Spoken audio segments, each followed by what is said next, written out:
right now. And we skip away of the violence of white supremacy because we talk about the township, we talk about poverty as things that are it's just irrelevant. That lady's story is so powerful because it's the story of my mother, it's my story, it's the story of every black person in this room who has been dispossessed, who lives under violence every day in this country. So I'm sorry, Sarah, I don't want you to live in ways that you want to give back the land, because I want to take back the land, because for me, psychologically, it's very important that I take back the land. You don't give it back to me because it was taken back forcefully under colonialism. So I want to decolonize this country. And maybe if it means that an army of black people in this country take arms in order to do that, then maybe it needs to happen. But I'm tired of these debates. But when you've taken the land back, make sure you give it to the rightful owners in terms of the truth. Give it to the Khoi and the San people there. Yes!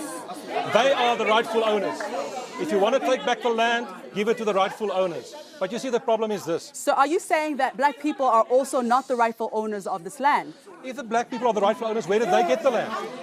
Is that what you're saying? No.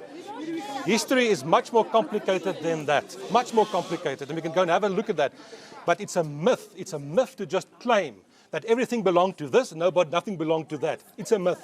If people start talking about war, we are in a very, very dangerous situation.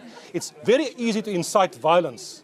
You don't know what you're talking about, and I would suggest that we all move away from that. Wait a second. Hold on a second. And luckily I know that the majority of people in this country from different communities are not interested in violence. They are not interested in conflict and war. Those are side elements that should not be allowed to destroy the fabric of social cohesion in this country. All right, thank you very much. Thank you very much. Social cohesion. If you want my land, you can come and take it right now. I've never owned any land anywhere, ever. I'd like to make a proposal, though. Right? In all these debates, a lot of people forget, right, that our government actually owns almost half of all the land in South Africa. No, that's not true. You're lying. You're lying. At national and provincial level, it's 24%, and at municipal level, we don't really know, but we estimate about 25%. All right, let's let him finish. Also, the government owns a lot of national assets in terms of state-owned enterprises, right? And a lot. It's not only the big guys, right? Why would the government need to own a diamond mine, right? Now, the government could, in very short order, right, make a huge dent in economic inequality. I'm not saying it's going to solve all the problems, right, but make a huge difference, right, by giving that back to the people. Right? It used to belong to the apartheid government, now it belongs to the ANC government. Right? Go along with the Freedom Charter. Say, let the people own these national assets. Right? They did that with Telkom. They did that with Telkom to an extent. All right. Okay. Henny, are we destined for war? I don't think we should wish for war. I think, Masachaba, we speak easily about it, and I understand our frustration, but I think we must, in respecting those who fought for our freedom and who have fallen, we shouldn't wish this thing back upon us. But equally must, and it is our freedom for all of us and a responsibility to act. And I say equally for white people to act responsibly. And while we talk about the land issue, and it is fundamental, I think equally we have to talk about our economy. We have to say every year about 300 billion rand leaves this country in capital that very wealthy people own, which they move offshore. It's a fundamentally unpatriotic act that happens of undermining the future of this country. It's that which we need to equally hold responsible, to say to those who have money that we are going to look at ways in which that money must be reinvested in the future of all of our people. All right. Thank you very much. We're going to take a short break. When we return, the final word from our audience and our panel. This is The Big Debate.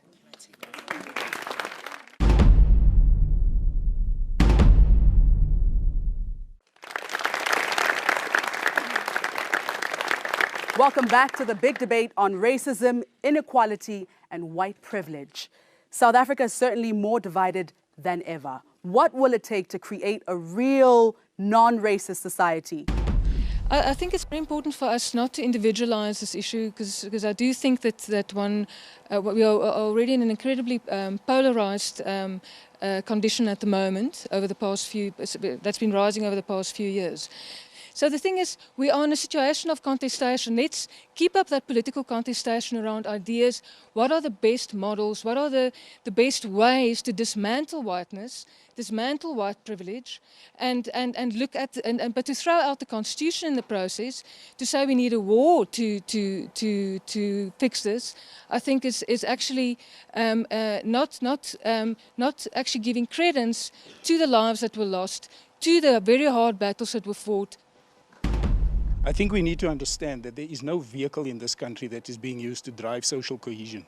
Apartheid fell after de Klerk had a whites-only referendum after the sports movement was crippled in this country. I think we need to look at a vehicle that can drive us forward. Roads must fall indeed, but there's lots of other things that need to fall along with it.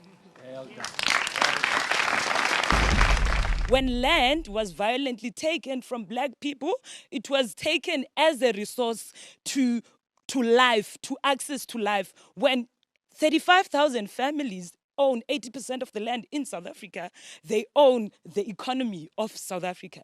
The struggle towards building a new country that is black, because South Africa is first and foremost a black country that should portray African values. That struggle should only be led by black people. I incidentally don't share the idea that the problem that we're dealing with here is whiteness. It's capitalism. The deal that was signed at CODESA was calculated to preserve the ownership of the commanding heights of the economy, the banks, the mines, the big commercial farms and so forth, in the hands of the capitalist class. The basis of that agreement was that ways would be opened for the aspirant black elite, represented by the ANC, to be given some crumbs in the form of BEE, as I think Moeletsi Mbeki in his book about the subject has so eloquently explained. I'm not interested, by the way, in a society in which we are ruled by black billionaires instead of white billionaires. We do not want any kind of billionaires at all, so that the wealth of this country is owned and controlled by the overwhelming majority. We don't want equality of poverty. What we want is equality of wealth. Steve Biko questioned whether there would be space for all of us at the rendezvous of victory. And the thing is that there can be space for all of us, but the onus is on white South Africans to recognize their unearned privilege, to realize that white racism is self-destructive, and to commit themselves to use the power they have to advance transformation. It's a decision that white South Africans have to make, and unless they make the right decision, they are endangering themselves, and there's no one else to blame. It's been very disturbing to hear comments like, how disempowered am I really if I'm able to go to an institution of higher learning? Firstly, you do not know the cost at which that came. Black kids have to go and prove how poor they are just to get a loan from NSFAS, and then you are not poor enough. So you still can't pay your loans. You need to. So that was very disturbing. And secondly, you cannot continue to tell us that education is the key and not the land when black graduates are standing on the street corners with signs.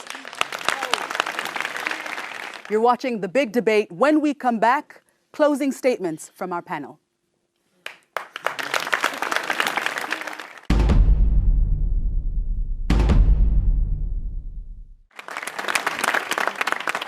Welcome back to The Big Debate. I'm Masachaba Ndlovu. Don't forget to like our Facebook page and follow us on Twitter. And now, let's get a final word from our panel. I'm an optimist, I'm a positive person, and I think that we still have wonderful things to achieve in South Africa. But we have to celebrate our diversity. Together we can make a success of this country. I'm committed to do so, and I think the majority of our people will do the same. Loveland. I think that in as much as the systems of oppression have benefited people at a group level, I think that at a group level, people have a responsibility of undoing those systems. And so when people say, what must white people do to undo their white privilege, it needs to be a very deliberate daily action. It means paying your workers better. It means respecting black people. It means not talking down to black people. It means, allowing and even, reducing the amount of space you take so that other black people can just feel human and dignified in a space. It has to be deliberate, and I think this conversation is not going to end until it's deliberate and until white people are as uncomfortable in their own skin as black South Africans have been. Sarah.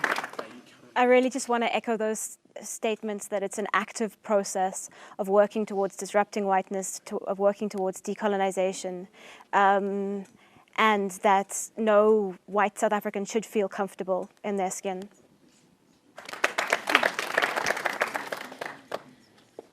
I mean, who cares what I think, really? I think that the most important decisions in this country are not mine to make, and that the sooner white South Africans realize this is a black country, the better.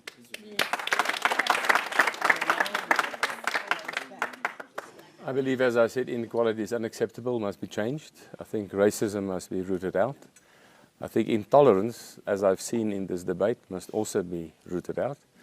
And I do think that if we take the Constitution and we take the Freedom Charter, that the land belongs to everyone who lives in it, white and black, we can go forward. Thank you. All right.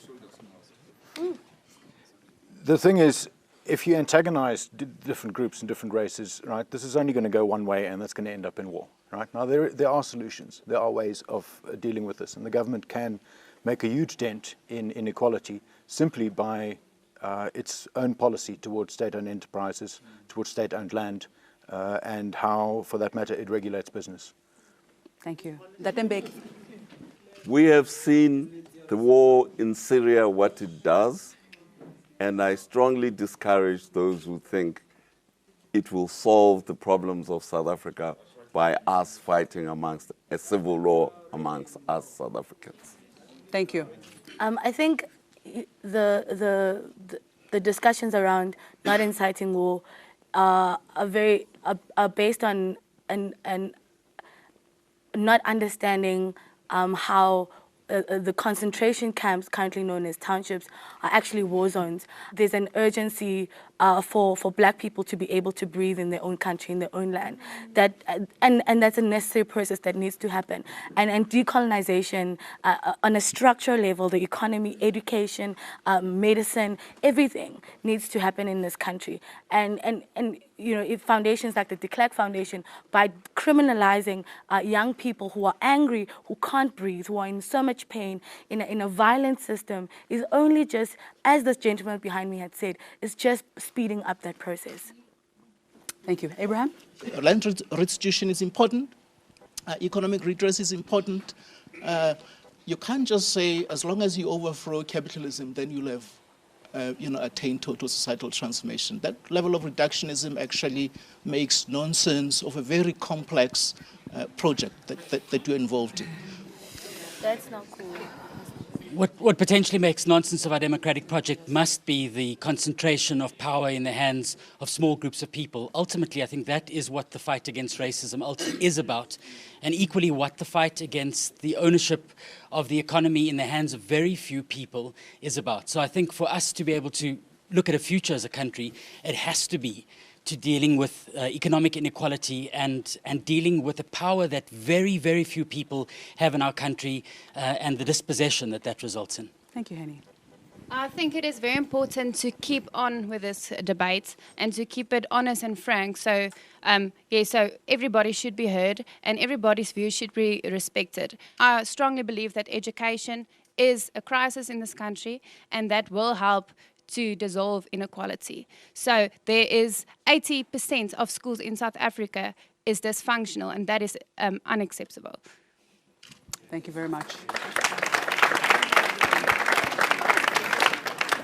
Well, it seems racism is not just about attitudes.